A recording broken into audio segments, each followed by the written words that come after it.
Kesadaran adalah proses spiritualitas yang harus terus ditingkatkan kefahamannya, pemaknaannya, latihan merasakannya, dan ujung-ujungnya adalah terbukanya hijab antara seorang hamba dengan Tuhannya. Inilah yang di dalam sufisme dikenal sebagai level-level spiritualitas yang disebut sebagai syariat, hakikat, tarikat, dan makrifat. Secara teknis dan operasional, saya membagi level-level kesadaran ini dalam 6 tingkat. Dan kita sudah membahas 2 level kesadaran, yaitu yang pertama adalah kesadaran indrawi atau kesadaran sensorik. Yang kedua adalah kesadaran emosional. Dan hari ini kita masuk ke level kesadaran yang ketiga, yaitu kesadaran intelektual.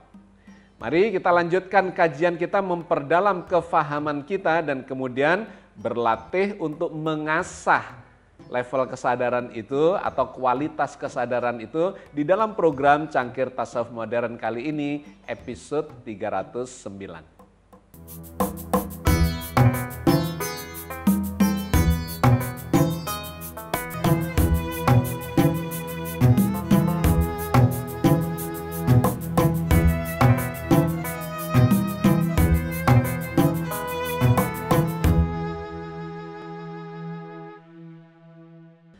Assalamualaikum warahmatullahi wabarakatuh. Alhamdulillahirrabbilalamin. Wassalatu wassalamu ala nabiyina Muhammadin wa ala alihi wa ashabihi wa ummatihi ajmain. Sahabat sekalian, kita di dalam program Cangkir Tasawuf Modern episode 309 dan kita memiliki topik melanjutkan bagaimana caranya kita meningkatkan, mengasah, menghaluskan, mempertajam kualitas kesadaran kita level demi level. Secara operasional kita akan membahas 6 level kesadaran. Dimulai dari kesadaran yang pertama adalah kesadaran indrawi. Di mana kita membangun kefahaman, kesadaran terhadap segala realitas yang ada di sekitar kita bertumpu kepada kualitas panca indera kita. Ketika kita bisa meningkatkan atau setidak-tidaknya memaksimalkan kemampuan dari serapan panca indera kita dan kemudian kita memahami melalui mekanisme indrawi itu, maka kita akan mendapatkan persepsi atau bahkan kesadaran terhadap persepsi melalui sensor-sensor atau panca indera kita itu. Detailnya silahkan dilihat di episode-episode yang lalu. Yang kedua, kita sudah membahas terkait dengan kesadaran emosional. Bagaimana kita mengontrol emosi kita dan menyadari emosi kita sehingga kita tidak terjebak di dalam emosi itu sendiri, tetapi justru bisa mengendalikan. Nah, dengan menyadari mekanisme emosional itu, kita akan mendapatkan manfaat dari kesadaran emosional itu melengkapi kesadaran indrawi. Jadi setiap kesadaran yang awal itu akan menjadi pondasi bagi kesadaran level berikutnya. Kesadaran indrawi melandasi kesadaran emosional. Nah, kali ini kita akan melanjutkan memanfaatkan kesadaran level 1, kesadaran indrawi dan kesadaran emosional itu untuk naik level menjadi kesadaran intelektual.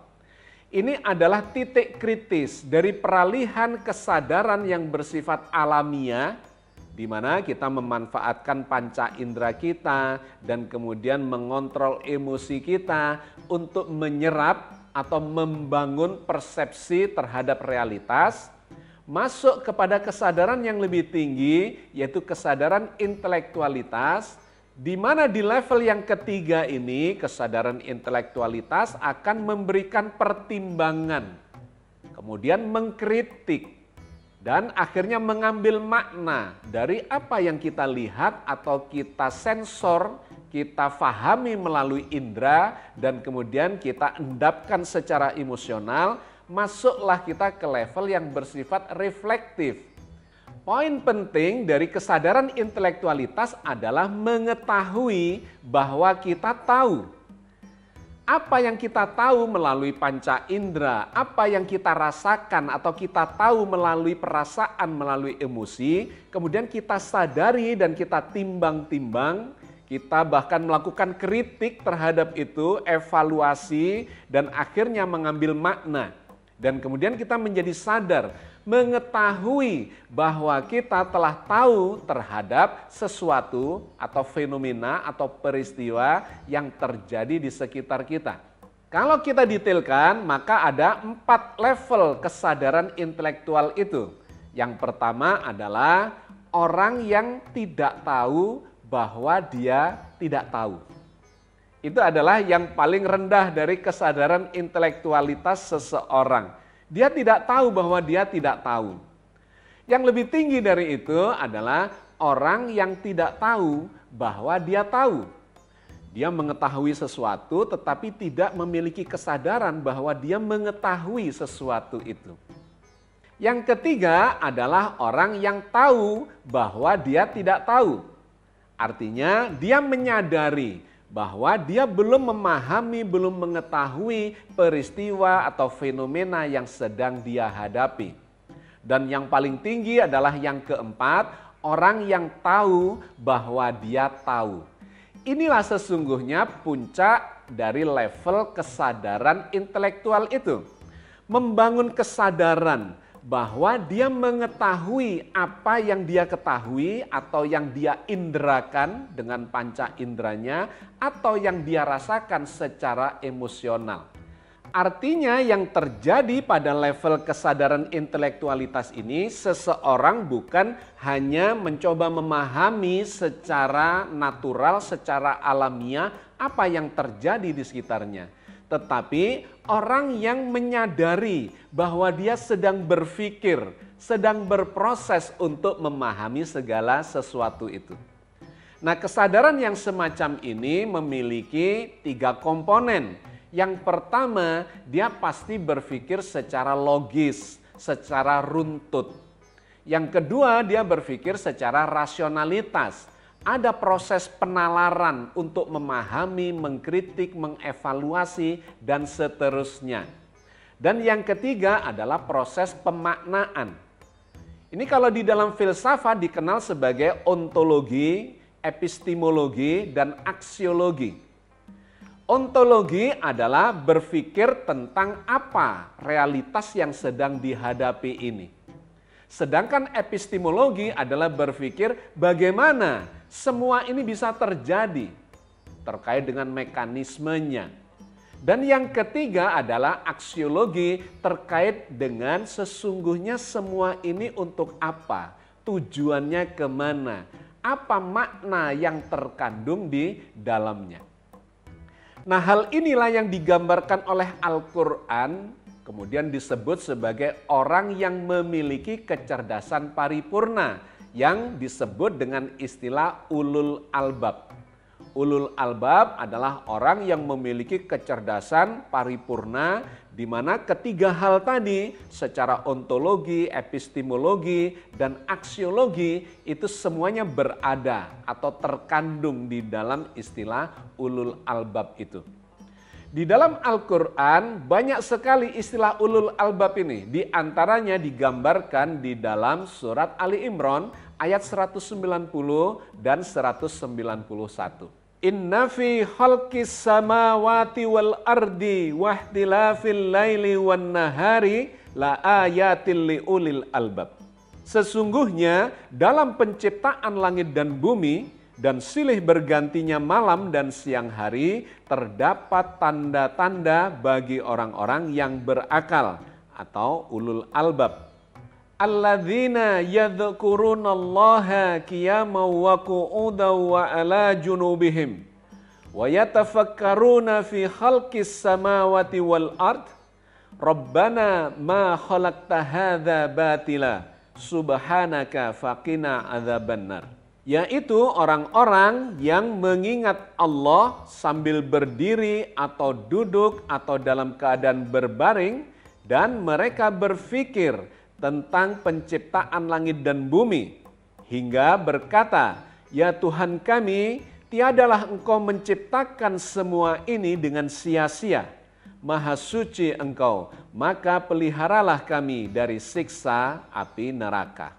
Ayat ini menggambarkan kepada kita terkait dengan fenomena peristiwa yang terhampar di seluruh alam semesta ini yang diamati oleh seseorang yang disebut sebagai ulul albab. Sesungguhnya di dalam penciptaan langit dan bumi dan pergantian siang dan malam hari terdapat tanda-tanda bagi orang yang disebut sebagai ulul albab. Orang yang memiliki kecerdasan paripurna. Siapa orang itu? Digambarkan definisinya pada ayat berikutnya 191. Alladzina yadhkurunallaha qiyaman wa qu'udan wa ala junubihim. Dia itu adalah orang yang senantiasa ingat kepada Allah. Yadhkurunallaha qiyaman dalam keadaan berdiri. Wa qu'udan dalam keadaan duduk, wa ala junubihim dalam keadaan berbaring. Dia senantiasa mengaitkan kesadarannya dengan Allah. Kemudian ditambahkan di situ, wa yatafakkaruna fi khalqis samawati wal ard. Tetapi dan dia senantiasa berfikir, bertafakur terhadap penciptaan langit dan bumi. Jadi seorang ulul albab digambarkan ayat ini adalah seseorang yang membangun kesadarannya terhadap kehadiran Sang Pencipta jagat raya yang ditampakkan dalam bentuk tanda-tanda, ayat-ayat yang dihamparkan di seluruh jagat raya ini. Dan kemudian dia mengamati itu melalui tafakur. Apa itu tafakur? Tafakur itu adalah berpikir ilmiah, logis, rasional, analitik, melakukan pengamatan-pengamatan dan membangun kesimpulan secara empirik. Itu adalah tafakur. Jadi eksistensi ilahiyah, keberadaan Sang Pencipta itu yang muncul dalam bentuk tanda-tanda di jagat raya ini kemudian difikirkan secara saintifik, secara ilmiah. Nah, menariknya ayat ini kemudian menggambarkan bahwa sang ulul albab itu sampai pada suatu makna. Digambarkan oleh kalimat Rabbana ma khalaqta hadza batila. Ya Tuhan kami, sungguh segala yang Engkau ciptakan ini tidak ada yang sia-sia. Jadi kita melihat di sini ada 3 komponen. Yang pertama adalah terkait kesadaran Sang Pencipta atau hadirnya, adanya Sang Pencipta itu. Yang kedua digambarkan melalui proses tafakur yang saintifik di mana di dalamnya ada komponen logis, rasional, analitik, dan empirik. Dan yang ketiga dia mendapatkan kesimpulan yang penuh dengan makna, penuh dengan hikmah. Bahwa segala sesuatu ini sesungguhnya tidak ada yang sia-sia. Dan itu kembalinya adalah memunculkan kesimpulan bahwa segala ini diciptakan oleh Allah Azza wa Jalla. Maka di ayat ini kita mendapatkan gambaran kasuistis, contoh terkait dengan level ketiga dari kesadaran spiritual, yaitu kesadaran intelektual. Yang dicontohkan terjadi pada seseorang yang disebut sebagai ulul albab. Yang mewakili proses ontologis, proses epistemologis, dan proses aksiologis. Di mana seseorang membangun kefahaman terhadap fenomena peristiwa yang ada di sekitarnya, di langit dan di bumi dengan segala macam peristiwa yang terjadi di dalamnya. Melalui proses ilmiah yang logis, rasional, analitik, empirik, dan kemudian mendapatkan makna. Menyadari dia apa sesungguhnya tujuan, hikmah, makna yang terkandung dari segala realitas yang dia amati itu. Jadi poin penting dari kesadaran intelektualitas adalah bukan mengetahui banyak hal. Tetapi poin pentingnya adalah dia mengetahui makna apa yang terkandung di dalam apa yang dia ketahui. Misalnya seseorang yang mengetahui tentang gravitasi, bahkan menguasai, memahami segala macam mekanisme terkait dengan sainsnya.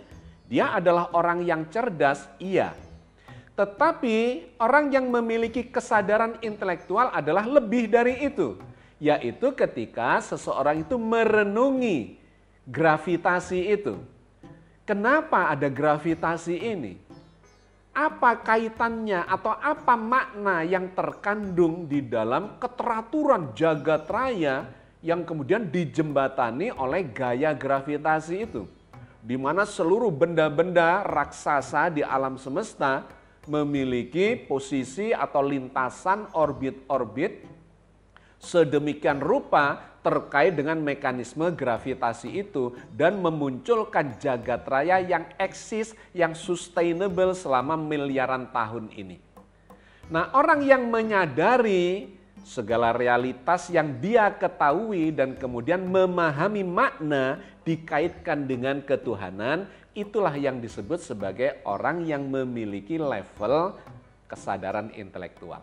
Nah, terkait dengan kesadaran level 1 dan level 2, maka kita lihat korelasinya secara langsung.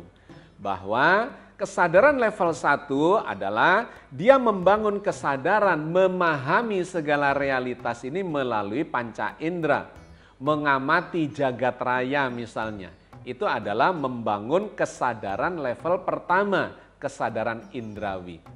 Sedangkan kesadaran emosional, dia menata hatinya supaya menjadi lebih rasional dan tidak emosional. Karena jika dua kesadaran ini secara indrawi dan emosional tidak bagus, maka itu akan bisa menyebabkan kesadaran intelektualitasnya akan mengalami penyimpangan atau gangguan atau bias. Lantas bagaimana caranya mengasah dan menajamkan kesadaran intelektual itu? Ada beberapa langkah yang praktis. Yang pertama adalah membiasakan diri untuk membaca ayat-ayat kauniyah. Ayat-ayat kauniyah adalah hamparan atau tanda-tanda yang dihamparkan oleh Allah di sekitar kita. Al-Quran dalam banyak ayat memerintahkan kepada kita untuk mengamati segala macam.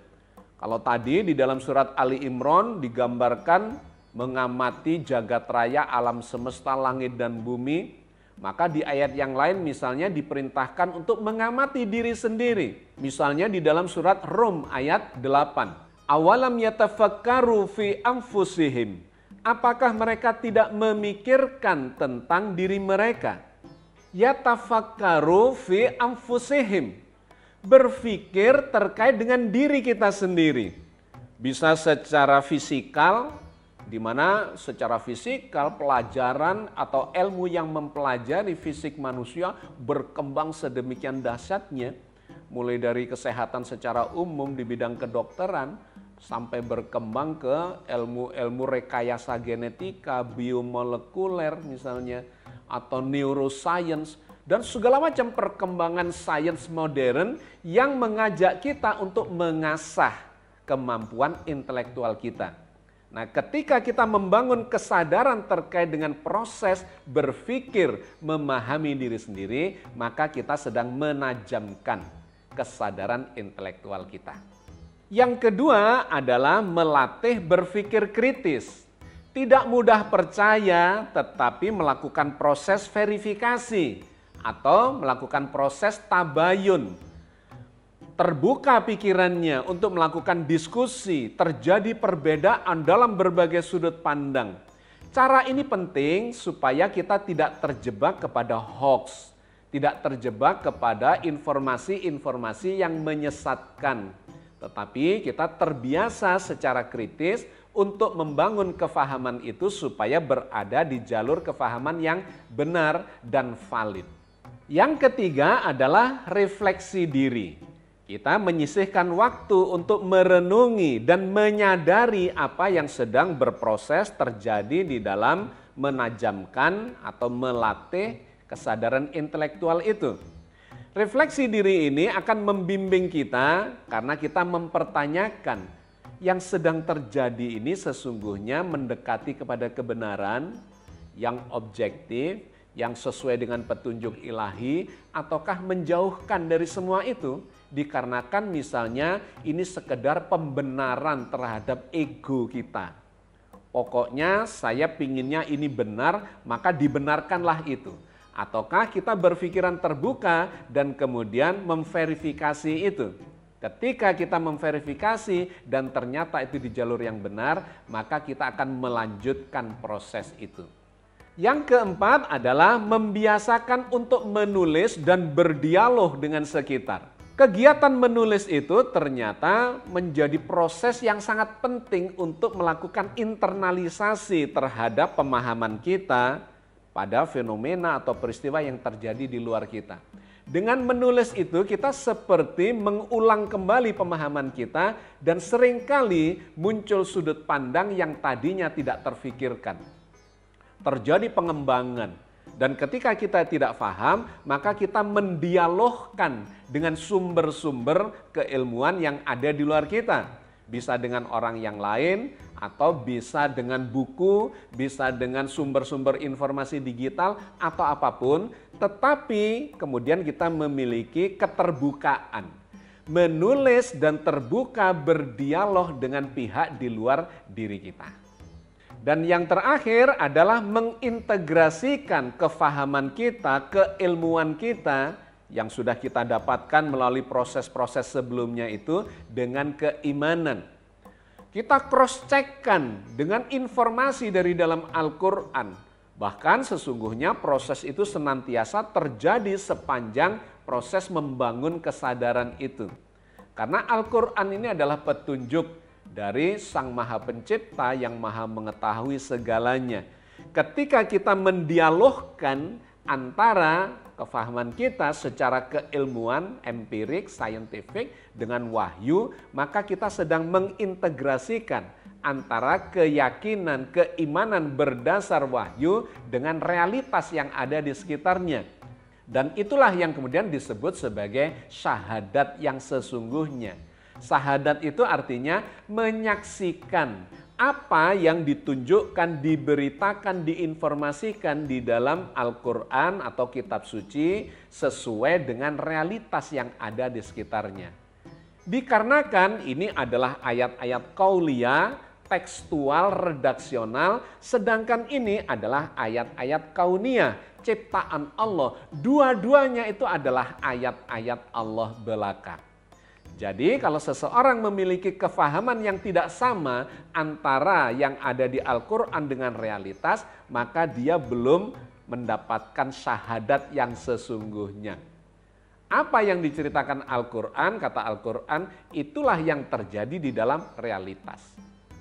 Maka kalian akan mendapatkan kebenaran yang diberitakan oleh Al-Quran itu di dalam realitas kehidupan di sekitar kita. Maka jika semua itu bisa kita lakukan dengan seimbang, kita akan mencapai level yang disebut sebagai bijaksana, penuh dengan hikmah.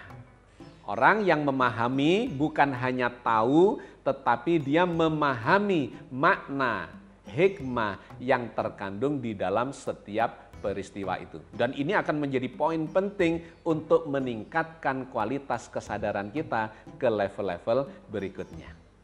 Billahi taufiq wal hidayah. Assalamualaikum warahmatullahi wabarakatuh.